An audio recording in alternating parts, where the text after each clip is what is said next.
के दर्शन करते। किसके दर्शन करने आते हैं यहाँ?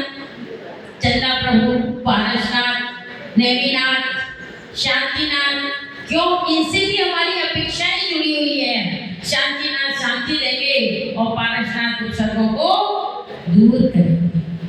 लेकिन नहीं, ये विक्रांत की मूर्ति है, इसमें कोई राग द्वेष नहीं है। यही सूचना दे रही है कि ऐसा ही बनना है, ऐसा ही बनना है, क्योंकि इसी बनने में शांति है। बाकी कहीं भी शांति मिलने वाली है क्या? खाने में शांति मिलती है आपको? सोने में, एसी में, कूलर में, अच्छे अच्छे पकवान खाने में कहीं शांति मिली क्या आपको? नहीं। पंच इंद्रियों के विषय के ही कारण है, उसमें शांति मिलने वाली नहीं। हम परिवार के बीच में रहते हैं, उस परिवार में भी आपस में विवाद होता है कि नहीं? विवाद आकुलता का कारण है कि नहीं? एक मोक्ष ही ऐसा है जहाँ पर आत्मा निराकुल रूप में जीती है। बाकी संसार के बीच में रहते हुए आकुलता ही आकुलता है। उदाहरण से बताओ, एक पति पत्नी थे दोनों, और उन दोनों में आपस में बहुत झगड़ा होता था। इतना ज्यादा झगड़ा होता था, पत्नी दिन भर घर में काम करती थी, पति आता तो जोर जोर से दरवाजा बजाता और पत्नी खोलती तो दोनों का लड़ना दरवाजे से ही प्रारंभ हो जाता। पत्नी बोली, ये कैसा जीवन है कि पति दिन घर में आते और आते से लड़ाई शुरू करते, इससे तो मर जाना ही अच्छा है, ऐसे जीवन के जीने से क्या फायदा है। और वह आत्महत्या के भाव से चल देती है, घर छोड़ देती है। कहते हैं जब पुण्य का उदय होता है तो रास्ते भी मिल जाया करते हैं। वो गई तो आत्महत्या करने के लिए, बंधु विचार करना, जो संसार के दुखों से डर करके आत्महत्या करता है वो और ज्यादा पतन के रास्ते खोलता है। उसे डर लगता है कि अरे यहाँ दुख मिल रहा है इसलिए छोड़ दो और मर जाओ। लेकिन आपको ये भी पता होना चाहिए कि आत्महत्या करने वाले को नरक जाना पड़ता है, आत्महत्या करने वाले को त्रियंत्र और नरक में ही जाना पड़ता है और कोई दूसरी गति मिलने वाली नहीं है। नरक पता है आपको नरक कैसा है?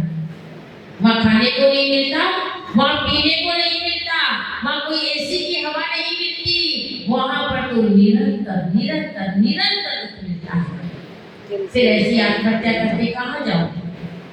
कहाँ जाओगे? आज छोटे छोटे बच्चे स्कूल आप भेज देते हैं, कोटा पढ़ने भेज देते हैं, वहाँ पर कितने बच्चे आत्महत्या कर रहे हैं। डरते नहीं आप? यूं तो अगर वो महाराज बन जाए तो आपको बड़ा डर लगेगा कि मेरा बेटा मुझे छोड़कर चला गया, लेकिन जिस अर्थोपार्जन के लिए आपने कोटा भेजा और वह आत्महत्या करे तो आपको कैसा लगेगा? कभी नहीं विचार किया? ऐसी अर्थकारी विद्या किस काम की कि बेटा भी हाथ से चला जाए, इस पर कभी ध्यान नहीं। तो वो दंपति थे, दोनों में झगड़ा होता था, पत्नी चली जाती है जंगल में आत्महत्या करने के लिए, लेकिन एक पुण्य का योग मिलता है, मुनिराज के दर्शन होते हैं। और मुनिराज के जैसे ही दर्शन होते हैं तो मुनिराज से कहती है कि मेरा भव सुधर गया, अंतिम समय मुझे आपके दर्शन। तो मुनिराज पूछते हैं अंतिम समय मतलब है तुम्हारे कहने का? बोले मैं संसार से घबरा गई, इस संसार में मुझे नहीं जीना। हे गुरु महाराज, मैं तो आत्महत्या करना चाहती हूँ। महाराज ने कहा समता सर्वभूतेषु, धैर्य धारण करो। जब भी कोई संकट आता है तो हमारे आचार्य ने कहा है सहनशील बनो, क्योंकि कोई भी स्थायी नहीं है। This time will be go, ये समय चला जाएगा, कितना भी कष्ट का लिए स्थायी रहने वाला नहीं, इसे जाना है। अच्छा भी दिन आया है वो भी जाएगा और बुरा दिन आया है वो भी जाएगा। शाश्वत है क्या? आपकी पर्याय शाश्वत है क्या? जब आपकी पर्याय शाश्वत नहीं है तो सुख दुख का जोड़ा भी शाश्वत नहीं होता है। जो आया है, जो आया है, जो मिला है उसे जाना पड़ेगा। आना जाना जिंदगी का ख्वाब है। तो क्या कहने लगी वो कि मुझे तो मरना है, महाराज आशीर्वाद दीजिए मैं अच्छे से मर जाऊं। तो बोले एक औषधि है कि तुम्हारा भी काम हो जाएगा और मरना भी नहीं पड़ेगा। तो बोले महाराज ऐसा हो सकता है कि मेरे घर में शांति हो जाए और मुझे मरना ना पड़े। बोले हाँ, एक औषधि दूंगा तो लेकर के जाना, लेकिन उस औषधि को अमल करना पड़ेगा। क्या करना पड़ेगा? डॉक्टर दवा देता है, आपको खाना पड़ता है, तब आपका रोग ठीक होता है। यदि आप उस दवा को नहीं खाएंगे तो रोग ठीक होगा क्या? परहेज भी करना पड़ेगा कि नहीं? सिर्फ दवा खाने से रोग ठीक हो जाएगा? तो डॉक्टर पहले परहेज बताता है और बाद में दवा बताता है। तो उन्होंने महाराज ने कहा मैं एक औषधि दूंगा, तुम्हें इस औषधि को पूरा गहरे से जीवन में लागू करना पड़ेगा, तो तुम्हारे घर में सुख और शांति हो जाएगी। बोले दीजिए महाराज, मैं तो यही चाहती हूँ, मरना नहीं चाहती हूँ, लेकिन दुखों से घबरा कर मरना चाह रही थी। आप मुझे कोई ऐसी औषधि दीजिए और इस औषधि के माध्यम से यदि मेरे जीवन में सुख शांति आती है तो मैं भी जीना चाहती हूँ। क्योंकि संसार का एक नाटकीय जीव है जो मरने की कामना करता है, प्रतिपल मरने की कामना करता है, लेकिन उसका मरण होता नहीं। त्रियंश गति का जीव हो, चाहे मनुष्य गति का जीव हो, चाहे देव गति का जीव हो, कोई भी मरना पसंद नहीं करता। एक राजा का जीव रिश्ता में कीड़ा हो जाता है और अपने बेटे को संदेश दे जाता है कि बेटा मेरा जन्म ऐसा होगा तो मुझे मार देना, लेकिन जैसे ही जन्म होता है तो रिश्ता के अंदर चला जाता है वहां से, क्योंकि वो भी जीना चाहता। तो क्या हुआ, वो गुरु से मंत्र लेकर के जाती है और उसका पालन करती है। पतिदेव घर में आते हैं, प्रतिदिन की तरह फिर वो खटका दरवाजे को तेजी से खटकाते हैं, लेकिन पत्नी एक शब्द नहीं बोलती।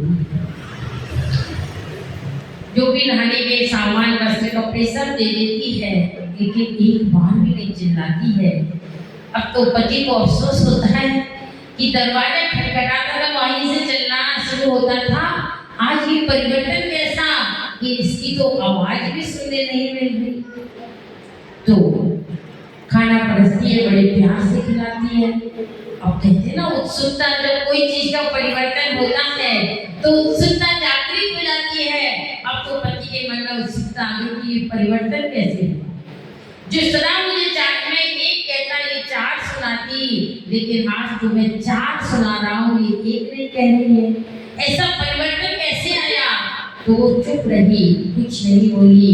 उसके पास एक मंत्र था, ज्ञाता और दृष्टा। आत्मा का स्वभाव क्या है? क्या है? क्या है? भाइयों से पूछना चाहूंगी, आत्मा का स्वभाव क्या है? बताओ ना, क्यों डर रहे हो? अरे स्वभाव तो बताओ, आत्मा का स्वभाव क्या है? जानना और क्या है? बता तो दो, अपना ज्ञान तो बता दो। आत्मा का स्वभाव जानना और देखना है। यही मंत्र गुरु महाराज ने दिया, देकर लेकर के चली गई। 2-4 दिन निकल गए, कुछ भी परिवर्तन नहीं हुआ। तो एक दिन उसने क्या ट्रिक लगाई कि चलो घर में तो इसको क्रोध नहीं आ रहा है, मैं व्यापार में कुछ ऐसा उल्टा करूंगा कि इसको क्रोध आ ही जाएगा। और वो व्यापार के लिए खेती पर चला गया और पत्नी से बोल दिया आज मैं खाना खाने नहीं आऊंगा, तो टिफिन लेकर ही खेत में आना। तो बोले चल गई टिफिन। तो दूर से क्या देखती है, वो खेत जोत रहा था। एक तो खेत उसका किधर था, पूरब की ओर, और एक था पश्चिम की ओर। बैल की दोनों जोड़ियां कैसे थी, एक पूरब की ओर थी और एक पश्चिम की ओर। थोड़ा सा माइंड ठिका कि भाई घर में तो बहुत सारी गलतियां की जाती हैं, लेकिन आप ये व्यापार में भी इतनी बड़ी गलती कर रहे हैं, क्या खेती जोत पाएंगे? लेकिन तुरंत ध्यान आ गया गुरु मंत्र, कितनी भी प्रतिकूलता हो, कितनी भी विपरीतता क्यों ना हो, कितने भी उपसर्ग हो, कितने भी परिचय हो, लेकिन मुझे ज्ञाता और दृष्टा रहना है। ये गुरु मंत्र है, मुझे कुछ नहीं कहना, व्यापार नुकसान में चला जाए। और उस सूत्र को लेकर के आगे बढ़ जाती है। पति को बड़े प्यार से खाना और पानी पिलाती है। तो पति को अब नहीं रहा गया, उसने पूछ ही लिया कि तेरी शांति का राज क्या है। बता तो सही, तेरी शांति का राज क्या है? तो वो कहती है मेरे गुरु मिले हैं, मुझे मेरे जीवन में गुरु मिल गए हैं, इसलिए मुझे ये शांति मिल गई है। और तुम्हारे जीवन में कोई गुरु नहीं है, इसलिए तुम अपने आप में अभी आ नहीं पाए। तो वो पूछते हैं जिस गुरु से तुम मिली हो क्या मुझे भी मिल पाओगी? अंदर क्या चाहे दुआ, वो तो यही चाहती थी कि मेरे जीवन में गुरु आए, मेरे पति के जीवन में भी गुरु आए। कभी कहा है जब तक जीवन में गुरु नहीं आते तब तक जीवन शुरू नहीं होता। जन्म लेने से जीवन की शुरुआत नहीं होती, जब जीवन में गुरु आ जाते हैं तभी हमारा मोक्ष मार्ग प्रशस्त होता है, तभी हमारा आत्म स्वभाव के दर्शन होते हैं। उसके पहले कोई आत्म स्वभाव के दर्शन नहीं होते हैं। तो बंधुओं, दोनों ने गुरु महाराज के दर्शन किए, व्रत स्वीकार किया कि कितनी भी प्रतिकूलताएं क्यों ना आए परिवार में, क्योंकि प्रतिकूलता आना और अनुकूलता आना दो ही तो है जीवन में। कभी साता वेदनी कर्म का उदय होता है तो अनुकूलता आती है, और असाता वेदनी कर्म का उदय होता है तो प्रतिकूलता आती है। पक्का पता है कि नहीं पता है? किसी इष्ट व्यक्ति का वियोग किस कर्म के उदय से होता है? असाता वेदनी के कर्म के उदय से इष्ट व्यक्ति का वियोग हो जाता है। तब हम क्या करते हैं? क्या करते भाइयों? इष्ट व्यक्ति का वियोग हो जाए, किसी का घर में मरण हो जाए तो हम क्या करते हैं? रोते हैं, दुखी होते हैं। कितने दिन? 1 दिन, 2 दिन, 3 दिन, 4 दिन, महीनों महीनों निकल जाते हैं, लेकिन उसे भूल नहीं पाते और दुख में शोक से पीड़ित रहते हैं। आचार्य कहते हैं उस व्यक्ति का जो वियोग हुआ है वो असाता वेदनी कर्म के कारण हुआ है, और तुम तो वही बीज बो रहे हो, उन्हें असाता के बीज बो रहे हो। तो आगामी काल में क्या आएगा? वही चीज आएगा जो बोगे। बबूल का बीज बोगे और आम के फल खाना चाहोगे तो मिलेगा क्या? कभी नहीं मिलेगा। स्वयं किए जो कर्म सुभासो फल निश्चय ही वे देते, करे आप फल दे अन्य तो स्वयं किए निष्फल होते। पढ़ा है आपने सामायिक पाठ में, याद है आप सबको? याद तो है, याद करना सरल है, लेकिन जीवन में उतारना क्या है? आगे आप बोलो। जीवन में उतारना कठिन है। तो बंधुओं, क्रोध पतन का ही कारण है। क्रोध हमारे जीवन को बर्बाद कर देता है, हमारी बुद्धि पर चटकनी लगा देता है, हमारे विवेक को खत्म कर देता है। क्रोध के आवेश में हम नहीं सोच पाते कि हम क्या कर रहे हैं, हम क्या कह रहे हैं। आचार्य कहते हैं 9.5 घंटे शारीरिक श्रम करना और 5 मिनट का क्रोध करना, तो उससे हमारी शक्ति ऊर्जा अधिक खत्म होती है 5 मिनट के क्रोध से। और वैज्ञानिक भी यही बात कहते हैं। किसी डॉक्टर से मिलोगे तो डॉक्टर भी आपको कहेगा कि हमारी जो नेगेटिविटी आती है, जो हमारे शरीर में रोग आते हैं, उसका कारण है गुस्सा, उसका कारण है नेगेटिव थिंकिंग बनाना। जो नेगेटिव थिंकिंग के साथ जीता है उसके ही शरीर में रोग आते हैं। रोग नहीं होते, शरीर में कोई भी रोग नहीं होता, लेकिन जब हम अति नेगेटिव हो जाते हैं तो शरीर में रोग आना, डाइजेशन बिगड़ जाता है, और डाइजेशन बिगड़ा तो सारे रोगों का आमंत्रण शुरू हो जाता है कि नहीं? अनुभव है इस चीज का। अनुभव तो आप लोगों को भी होगा कि हर रोग का कारण क्या है। तो आज का धर्म कह रहा है सकारात्मक बनिए, सहनशील बनिए, समता धारण करिए। आचार्य श्री को हर्पिस रोग हुआ था, अमरकंटक की बात है। वो बिहार कर रहे थे पेट्रा रोड में, उनको हर्पिस रोग हो गया था पैर में, और उसके हर्पिस रोग में वो बिहार करके गए। कहते हैं वो हर्पिस रोग के कीटाणु इतने तीखे रहते मानो बिच्छू ही काट रहे हो। तो ऐसी वेदना को लेकर वो बिहार करके गए, और बिहार करने के बाद सारा संघ उनको देखता रहता था, सेवा में लगा रहता था, लेकिन जब रात्रि का समय आता था तो आचार्य श्री सबको भेज देते थे कि जाओ विश्राम करो, अब सब ठीक है। खुद क्या करते थे कि दुआती रहते और माला फेरने के लिए बैठ जाया करते थे। तो सभी में मुनिराज कहते थे गजब है, ये है समता। इतनी तीव्र रोग के बीच में भी ये समता से अपने भगवान का ध्यान कर रहे हैं, वो भी और को नहीं करते। किसको आती है ये समता? जो सहनशील होता है। वो तो बहुत बड़ा दुख था। गाली तो छोटा ही होता है, कोई हमको घर से निकाले तन बिनाले वैद जो न ताहत रही। आज पढ़ा आपने पूजा में, घर से निकाले, किसको निकाला था घर से? रामचंद्र जी को घर से निकाल दिया था। निकाला था कि नहीं? सीता भी घर से निकल गई थी, साथ में लक्ष्मण भी घर से निकल गए थे, क्रोध करके, बैर लेकर। आचार्य कहती है बैर महान दुखदाई है, ये बैर ना बैर मिटाता है, ये बैर निरंतर पानी को भवसागर में भटकाता है।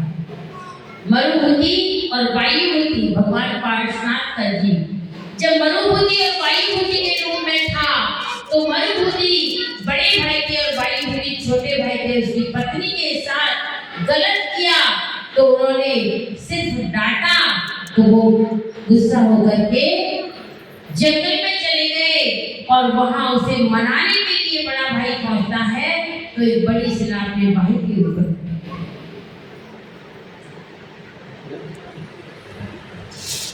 किसका परिणाम था? क्रोध का परिणाम, आवेश का परिणाम था। आवेश में बुद्धि खो जाती है, उसे ये विचार नहीं आता कि आखिर मैं क्या कर सकता हूं। वो भगवान पार्श्वनाथ के जीव कितनी बार मुनि बने, दोनों का संघर्ष चलता रहा। जब वो मरुभूति का जीव पार्श्वनाथ बनने वाला था तब भी उपसर्ग किया, लेकिन एक तरफा बैर चलता है।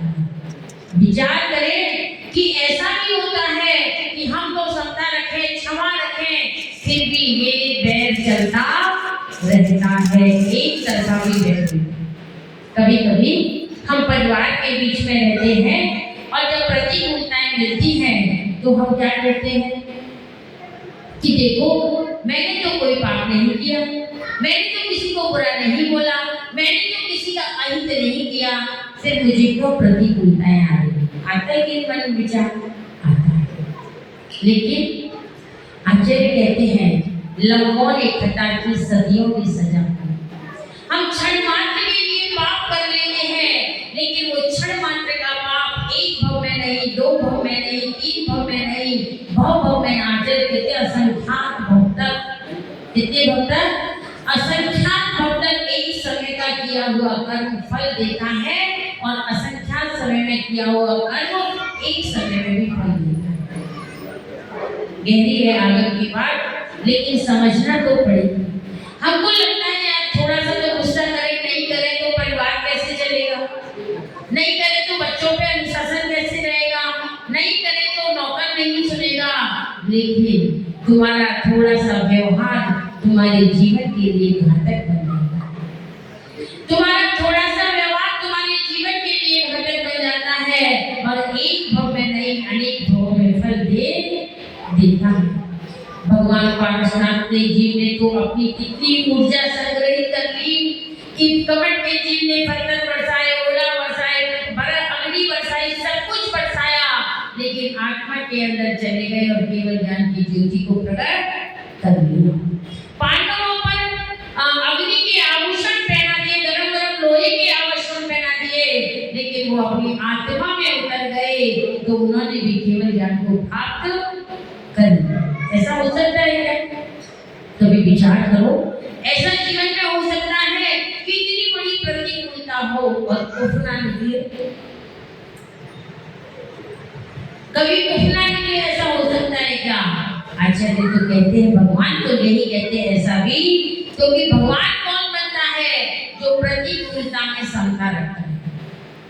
एक बार दो भैंसे थे, जंगली भैंसे थे। एक भैंसा को तो बहुत क्रोध आता था, तो बहुत ज्यादा तमतमाता था, और एक भैंसा वहीं पर शांत था। वहाँ बहुत सारे बंदर थे, वो बंदर उसे परेशान करते थे, कभी लटक जाते थे सींग पर, कभी पैर पर, कभी शरीर पर। तो एक दिन देवता प्रकट हुए। देवता ने क्या कहा, ये बंदर आपको बहुत परेशान करते हैं, कहो तो हम इन बंदरों को मार दें या इनको नुकसान पहुंचा दें। तो वो क्या कहता है भैंसा कि नहीं, इनको कुछ नहीं करो, मुझे सहने दो, क्योंकि सहने वाला ही भगवान बनता है, मुझे इनसे कुछ कहने की आवश्यकता नहीं है। इतिहास इसका गवाही है, जिसने जितना सहन किया है वो उतना बड़ा बना है, और जिसने जितना कम सहन किया है उसके रास्ते नीचाई की ओर ही गए हैं, कभी वो अपना बड़े पद में स्थान नहीं बना पाया। मुनिराज भी क्या करते हैं, तपस्या करते हैं, सहन करते हैं, परीक्षाओं को आमंत्रण देते हैं, उपसर्गों को आमंत्रण देते हैं, क्योंकि परिचय और उपसर्ग ही कर्म निर्जरा का कारण होता है। लेकिन हमें प्रतिकूलता मिलती है तो हमें लगता है हम उसका जवाब देते, टिट फॉर टैट करते हैं। किसी ने कहा है ईंट का जवाब ईंट से नहीं फूलों से देना चाहिए, गाली का जवाब गाली से नहीं गीतों से देना चाहिए। जो इस प्रकार की प्रक्रिया को समझ लेता है वही एक दिन भगवान बन जाता है। तो बंधुओं, समय हुआ है, दीदी आपके बीच में आए हैं बहुत सुंदर प्रस्तुति के साथ, वो आपसे कुछ प्रश्न पूछेगी, तो मैं इसी के 4 पंक्तियां देकर अपनी बात